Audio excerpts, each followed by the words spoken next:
Jadi Anda nggak perlu takut nih dengan ancaman Pusdapil, FDC, nggak perlu takut ya. Pusdapil dan FDC itu adalah satu-satunya kekuatan dari pinjol ketika ingin memberikan pinjaman kepada Anda.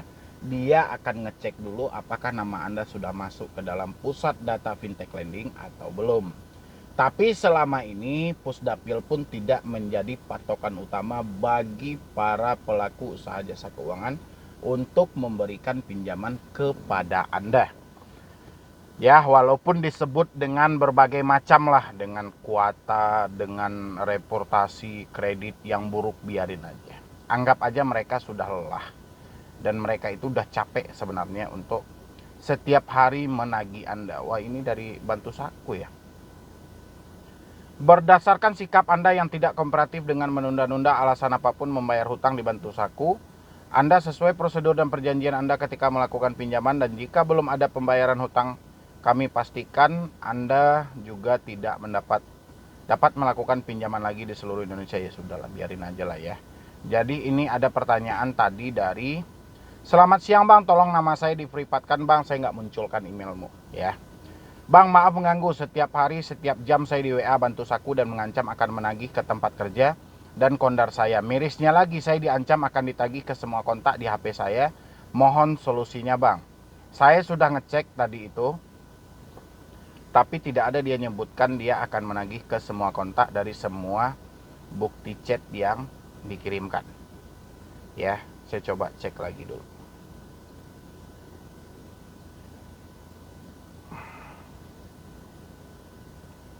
Iya, memang tidak ada dia menyebutkan ingin menagih ke semua kontak. Jadi saran saya buat Anda yang saat ini mungkin kepanikan dan kesetresan, kalau Anda takut dengan ancaman dan teroran WA tidak berhenti-berhenti, telepon tidak berhenti-berhenti, saya sarankan buat Anda cabut kartu, hapus WA dan reset HP ke setelan pabrik, masuk dengan nomor baru. Jangan dibagikan dulu nomor Anda, nomor terbaru Anda sama orang terdekat Anda siapapun itu selama 2 minggu. Ya, kenapa seperti itu bang? Karena kebanyakan orang bang, mereka kan menyadap melalui email. Ya sudah, kita buktikan dengan cara itu. Anda ganti ke nomor baru, reset HP Anda. Selama 2 minggu jangan bagikan ke siapapun, ada nggak yang nelpon. Kalau nggak ada, berarti nomor Anda aman, HP Anda aman. Ya, nggak ada masalah. Dan satu hal lagi, kalau bisa ketika Anda register kartu, ya untuk mendaftar kartu, pakai nomor NIK anak atau suami atau istri, siapa pakai yang dalam kakak Anda, tapi jangan menggunakan nomor NIK Anda. Bang, saya boleh ikut grup WA Abang? Boleh ikut grup, siapa saja boleh yang bersedia, tinggal klik tombol gabung yang ada di bawah nama channel. Ya, gampang kok, kalau Anda berkenan silahkan. Ini ada lagi bang, langsung saja saya tanya, menurut Bang Medi kira-kira oknum-oknum yang ada di OJK benar ada yang menerima suap dari para pinjol-pinjol legal ini? Maaf pertanyaan saya tepi jurang, soalnya kalau siapapun dituduh langsung ditindak. Karena saya atau mungkin yang lainnya curiga kenapa para pinjol-pinjol legal ini menagihnya tetap seperti itu dan tetap saja melakukan sebar data. Padahal OJK sudah menerbitkan aturan-aturan itu, tapi tetap aja dilakukan oleh para DC pinjol legal ini dengan cara sebar data, sebar foto dan lain mempermalukan, tapi masih jalan terus ini dari pinjol legal. Oke. Jadi kalau pertanyaan Anda tentang soal suap atau apa, saya nggak tahu ya, dan saya juga nggak menanggapi hal itu gitu, karena kita nggak bisa berumpama, berandai-andai terjadi kasus suap ini segala macam, kita nggak bisa kalau tidak memenuhi bukti yang valid ya. Jadi saya nggak bisa nanggapin ya soal dari pertanyaan dari HW ini ya.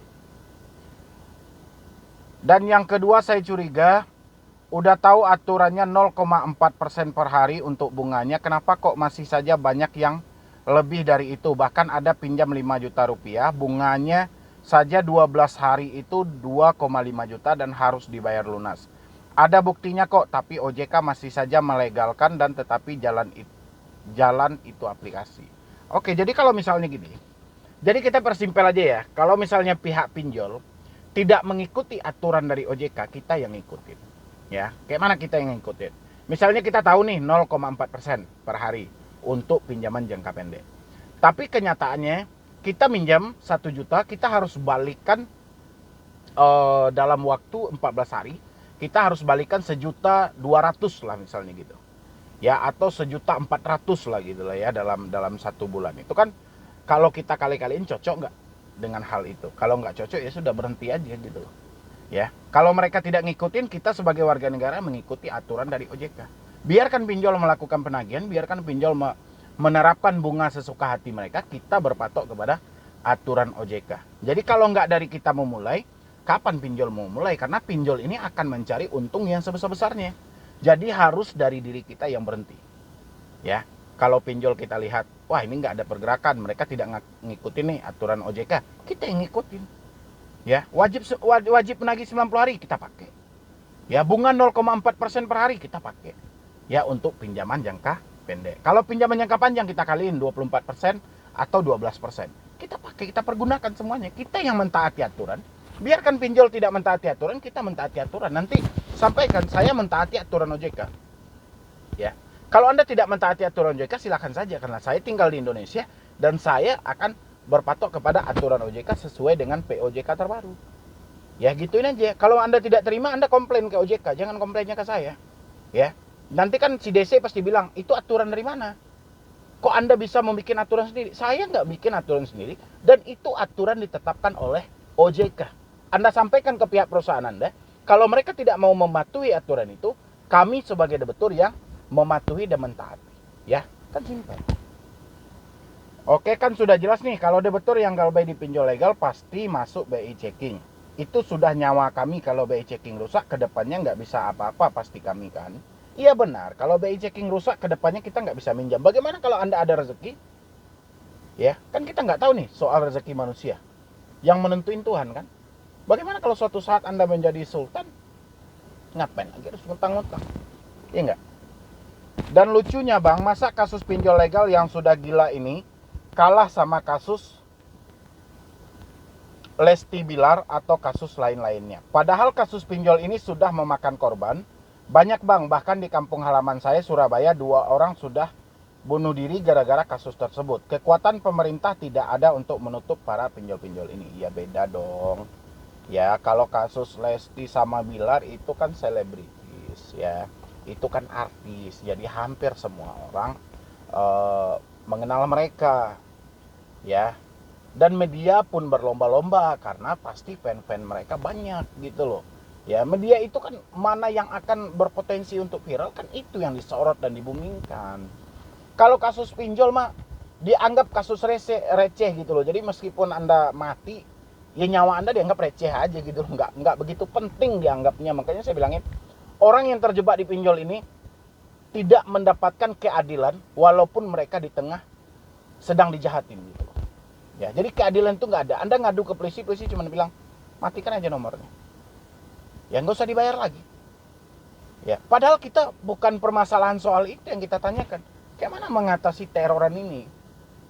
Ya, itu kan menjadikan kita kan tidak tenang. Tapi memang tidak terjangkaunya oleh pihak kepolisian untuk ke ranah situ gitu.